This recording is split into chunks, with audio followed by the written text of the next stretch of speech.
এটা ধরি না। আসসালামু আলাইকুম। আসসালামু আলাইকুম। এটা সরিষা ক্ষেত, সরিষা বাগান। এটা আমার বাবার বাড়িতে। এটা ছোটকালে আমরা এটাকে বলতাম তাইয়ার পাথর।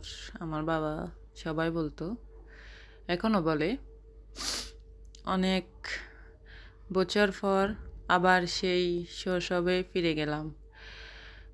এটা ছোটবেলায় এগুলো দেখতাম, আমরা এগুলো দিয়ে অনেক খেলা করতাম, কিন্তু অনেক বছর এগুলো আর উপভোগ করা হয় না। প্রায় 12 বছর পর সেই আবার সেই স্মৃতি সব কিছু করে দিল। আমি, আমার স্বামী এবং আমার 3 ছেলেকে নিয়ে এখানে ঘুরছি। খুব মজা করছে আমার ছেলেরা, ওদের খুব ভালো লাগছে।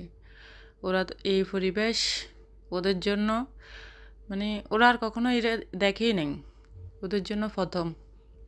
ওরা কখনো এরকম সরিষা ক্ষেত দেখে নাই, এরকম পাথর দেখে নাই। এই প্রথমবার আমার ছেলেরা দেখলো। ওরা ফুলের বাতাসের সাথে ফুলগুলো অনেক নড়তেছিল।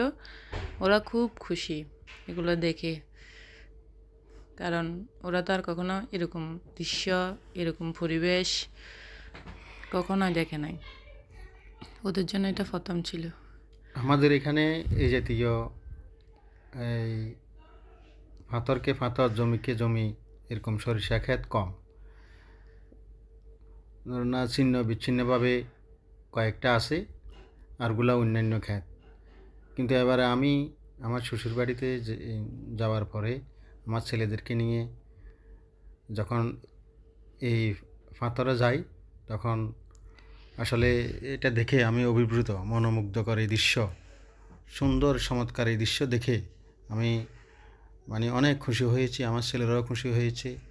এবং এটা এক ধরনের এই প্রাকৃতিক বিনোদন উপভোগ করলাম। আমার বাচ্চারা প্রকৃতির কোলে ঘুরে বেড়ানোর দৃশ্য, বেরিয়েছি। আমার কাছে অনেক এই বেড়ানোর দৃশ্যটা, ছেলেদের হাসি খুশি এই দৃশ্যটা অনেক ভালো লেগেছে। এবং চারপাশে